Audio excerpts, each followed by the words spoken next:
Selamat berjumpa kembali. Pada kesempatan ini saya akan menjelaskan bagaimana penggunaan linear programming pada bidang pertanian. Untuk itu, di sini saya ambil satu contoh, suatu perusahaan pertanian mempunyai lahan 50 hektar yang rencananya untuk ditanami stroberi dan tomat. Perusahaan tersebut mempunyai 300 jam bekerja per minggu dan 800 ton pupuk. Maksimum luas untuk stroberi yang boleh ditanami adalah 26 hektar dan tomat 37 hektar. 1 hektar stroberi membutuhkan 10 jam bekerja dan 8 ton pupuk, sedangkan untuk tomat 1 hektarnya membutuhkan 3 jam bekerja dan 20 ton pupuk. Keuntungan 1 hektar stroberi adalah $400 dan keuntungan 1 hektar tomat adalah $300. Nah, dalam hal ini adalah angka-angka yang sudah matang ya. Jadi angka-angka yang sudah matang yang sebelumnya kita sudah harus menghitung dulu berapa biaya operasional per 1 hektarnya untuk stroberi, berapa biaya pekerjanya dan berapa pupuknya untuk 1 hektar. Kemudian berapa kilogram per hektarnya hasilnya. Kemudian berapa harga jualnya per hektar hasilnya.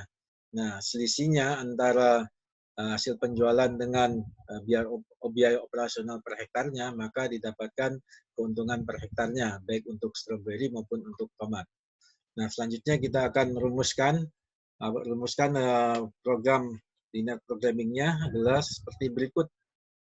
Misalkan stroberi itu adalah kita umpamakan ST, tomat itu adalah TM. Maka fungsi optimasinya adalah Z sama dengan 400 dikali ST ditambah 300 kali TM. 400 ini adalah keuntungan dari stroberi per hektar, kemudian 300 ini adalah keuntungan dari tomat per hektarnya. Kemudian persamaan constraint-nya, itu ada pupuk, ada pekerja, ada luas lahan. Untuk pupuk yang tersedia adalah 800 ton, untuk stroberi itu membutuhkan 8 ton per hektarnya, sedangkan untuk tomat itu membutuhkan 20 ton per hektarnya. Kemudian untuk pekerja, itu jam kerja yang tersedia per minggunya adalah 300 jam.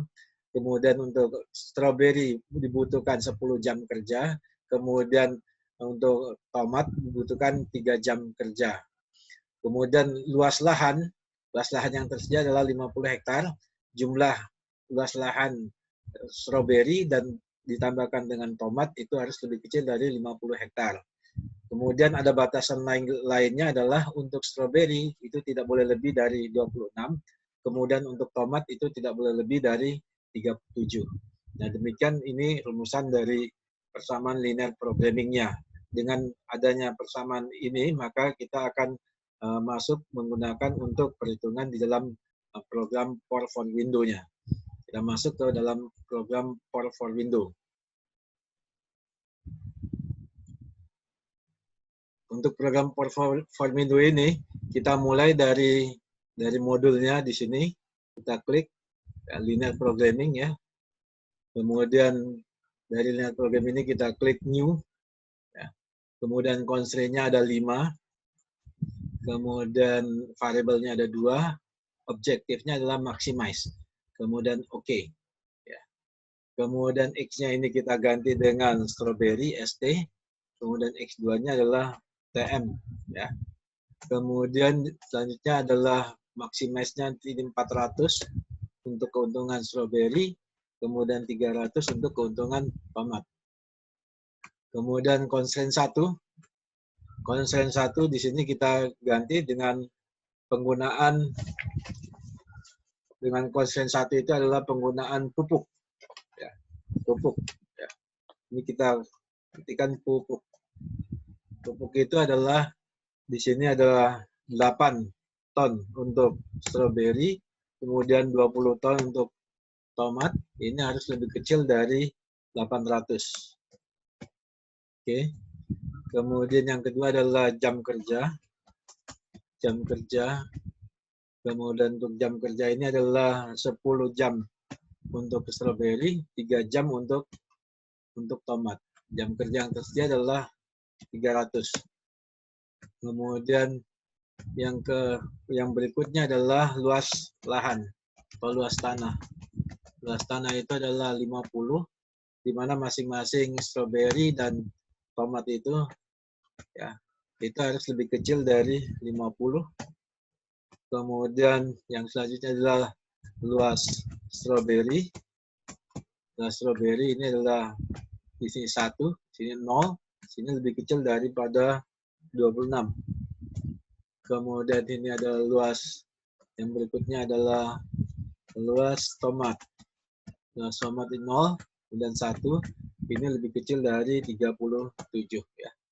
Nah, sehingga kita sudah dapatkan persamaannya. Di sini kita cek lagi 8, 20, 800, 10, 3, 300, 1, 1, 50. Oke. Kemudian kita lanjutkan dengan solve. Kita klik ya. Maka di sini kita dapatkan untuk luas strawberry itu adalah 21,43 hektar. Kemudian untuk tomat itu adalah 28,57 hektar. Ya. Kemudian keuntungannya adalah 17.142,86 dolar. Kemudian di sini grafiknya kita bisa lihat ya, grafiknya seperti ini ya. Karena ini linear programmingnya masih 2 variabel ya, maka kita bisa lihat di sini keuntungannya adalah yang lebih besar itu adalah Z-nya di sini adalah 17.142,86 dolar ya. Di mana untuk strawberry itu adalah 21,43 hektar, kemudian untuk tomat itu ada 28,57 hektar ya. Jadi dengan menggunakan linear programming kita bisa melakukan optimasi dalam bidang pertanian, yaitu di mana yang unsur yang paling utama dalam bidang pertanian adalah luas tanah, kemudian pekerja, kemudian penggunaan pupuk. Ya. Demikian penjelasan penggunaan linear programming untuk bidang pertanian. Semoga penjelasan ini menjadi bermanfaat.